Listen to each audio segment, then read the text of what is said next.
ಆತ್ಮೀಯರೇ, ವರ್ಷದ ಅತ್ಯಂತ ಸುಂದರ ಕಾಲದಲ್ಲಿ ಆಚರಿಸುವ ಕ್ರಿಸ್ಮಸ್ ಹಬ್ಬ ನಮಗೆಲ್ಲರಿಗೂ ನವಜೀವದ ಹಾಗೂ ಸುಂದರ ಭವಿಷ್ಯದ ಭರವಸೆಯನ್ನು ನೀಡುತ್ತದೆ.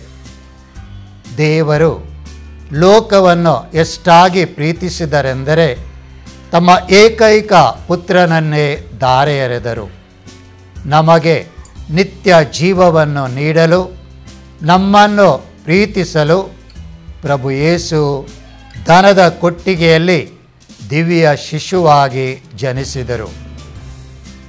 ಆತ ಗೋದಲಿಯಲ್ಲಿ ಹುಟ್ಟಿದರೂ ಇಡೀ ಲೋಕದ ಹೊಸ ಭರವಸೆಯಾಗಿ ಬಂದಿದ್ದಾರೆ. ಜೀವನಕ್ಕೆ ಹೊಸ ದಿಕ್ಕನ್ನು ತೋರಲು ಬಂದಿದ್ದಾರೆ.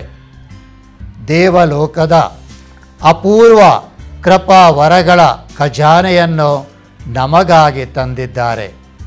ವಿಮೋಚನೆಯ ಸಾಧನವಾಗಿ, ದಿಕ್ಕೆಟ್ಟ ಈ ಲೋಕಕ್ಕೆ ದಾರಿ ದೀಪವಾಗಿ, ಕಷ್ಟ ಭಾವನೆ ಪಡುತ್ತಿರುವವರಿಗೆ ಸಾಂತ್ವನವಾಗಿ, ನಿರಾಶೆಯಿಂದ ಕಂಗಾಲಾಗಿರುವವರಿಗೆ ಧೈರ್ಯವಾಗಿ, ಅಸ್ವಸ್ಥರಿಗೆ ಆರೋಗ್ಯವಾಗಿ ಬಂದಿದ್ದಾರೆ.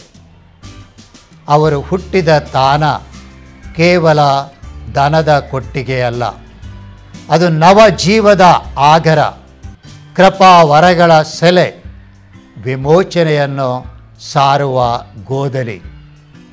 ಆ ಗೋದಲಿಯಲ್ಲಿ ಶಾಂತಿಯ ಸಂದೇಶವಿದೆ, ಪರಪ್ರೀತಿಯ ಜ್ವಾಲೆ ಇದೆ, ವಿಶ್ವಾಸಿಗಳಿಗೆ ಭರವಸೆಯ ಹಾದಿ ಇದೆ.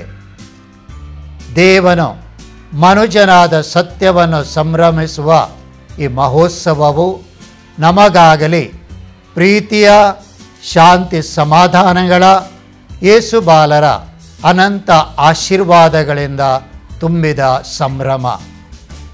ಕ್ರಿಸ್ಮಸ್ ಹಬ್ಬದ ಸಂಭ್ರಮ ನಮಗೆಲ್ಲರಿಗೂ ಪ್ರೀತಿ, ವಿಶ್ವಾಸದ ಪ್ರತೀಕವಾಗಲಿ, ಬಾಳು ಬೆಳಗುವ ದೀಪವಾಗಲಿ ಮತ್ತು ಶಾಂತಿ, ನೆಮ್ಮದಿಯ ಆಸರೆಯಾಗಲಿ ಎಂದು ಹಾರೈಸುತ್ತಾ ನಾಡಿನ ಸಮಸ್ತ ಬಾಂಧವರಿಗೆ ಕ್ರಿಸ್ಮಸ್ ಹಬ್ಬದ ಶುಭಾಶಯಗಳನ್ನು ಕೋರುತ್ತೇನೆ.